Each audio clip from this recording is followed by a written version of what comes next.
It is an institution which has some global recognition, and I feel that it should again strive to strengthen and perhaps regain some of that global recognition.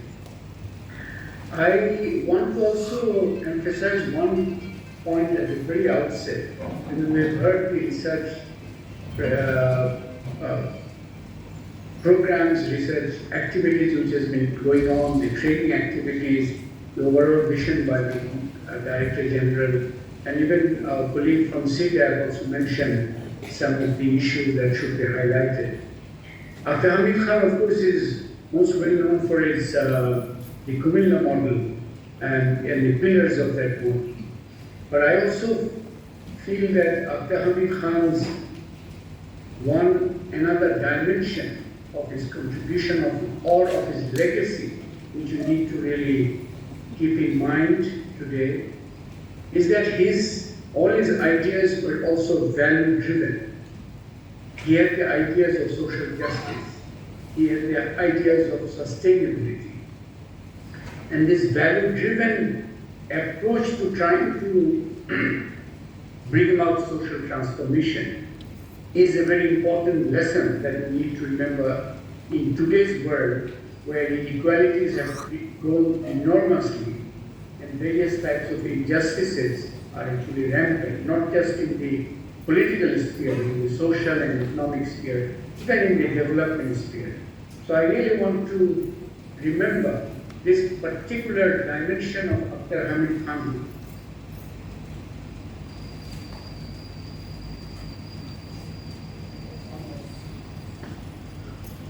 Vision of values, of justice, and I think, and of sustainability.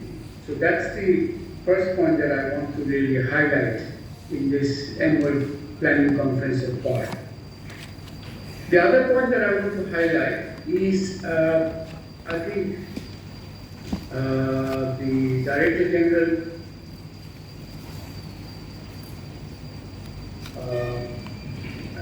presentation of the research programs of PAR. One point which struck my ear was that how the finance ministry, for example, they need to be more attentive to the needs of PAR. But here, I think Dr. Hamid Khan didn't just open up some programs. He also established some narratives which attracted national and international attention. Certainly the programs followed from the narratives. So the narrative construction is also very, very important. And I think while PAR has many programs, many research activities, training programs, a strong narrative construction about how rural development should look like in 2025 as Bangladesh graduates from LDC, aspires to middle income status, and aspires to further demographic dividend and other types of transformation. It is also important that PAR contributes to this narrative construction. How should rural development look like in 2025? How should the issues of agriculture be thought about in 2025? And I feel, so some of the points I'm going to, very few points that I want to highlight here. First of all is about agriculture. In this new narrative construction, I think agriculture needs a new type of sort of a narrative for it to attract attention both from operational levels but also from the highest policy levels.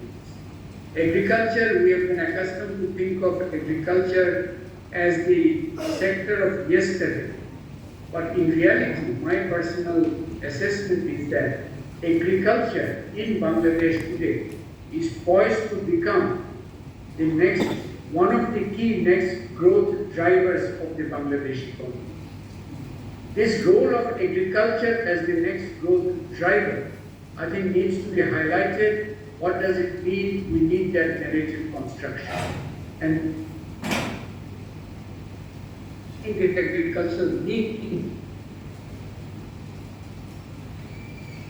issue of agriculture as a new frontier, new growth frontier, I would urge our colleagues in BARD to try and really come up with narratives and ideas and projects which really addresses this issue of agriculture as a new growth frontier.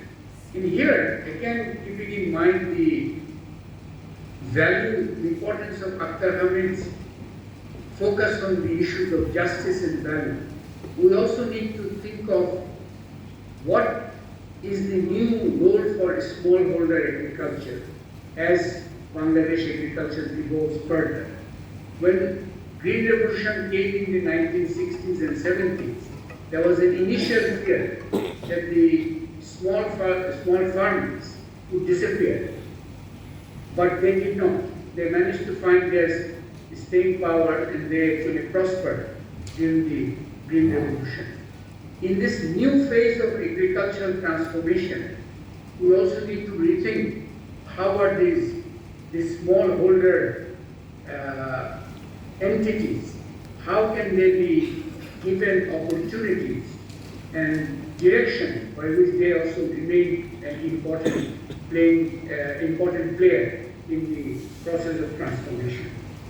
The third point that I want to highlight is about land. Bangladesh is a land-scarce country. Efficient use of land has to be a top priority.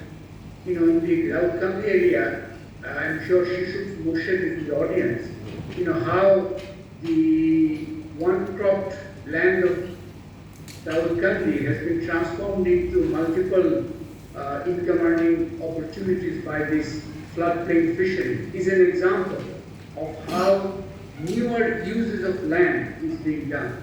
In the chores of Kurigram, the sandbar cropping, the pumpkin revolution is another example of how new way of understanding land is important. So efficient use of land has to become a very important priority, and I think here there's a lot of knowledge gaps about this new role of land in the Bangladesh context. There is a lot of studies which could be done here, and I would really urge my colleagues in BARD to try and develop some new research projects in this area. Local government was mentioned. Certainly they are important, and I think we have been, both myself and Dr. Gopal Ahmed, we have been mentioning this for a long time.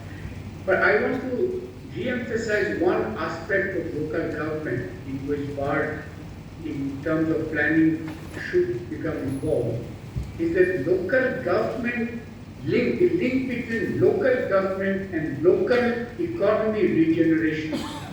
This equation is where we really need to really give our attention. And I think BARD again has a very important knowledge provided there in this. Finally, I want to mention is and this has not been mentioned I think so far, and I don't see a discussion on this even at the national level, but I think at BARD we can begin to think about this, is that climate change is being addressed in many ways. But one agenda which is really not in focus is that we need climate resilient rural infrastructure. This climate resilient rural infrastructure, it really is as an agenda, is very important. The new type of the rainfall patterns, the heat patterns, and all that.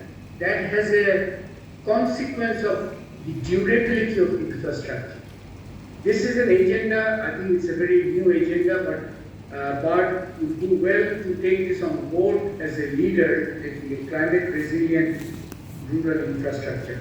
So I want to really commend BARD to continue to try and contribute to the national visions of how our villages, how our rural areas should become a very important stakeholder in the process of economic and social transformation. And I think going back to Akhtar Hamid's legacy, it is both about sustainable transformation but it's also about sustainable transformation rooted in sense of justice and values. Thank you very much for this opportunity to share a few thoughts. Thank you.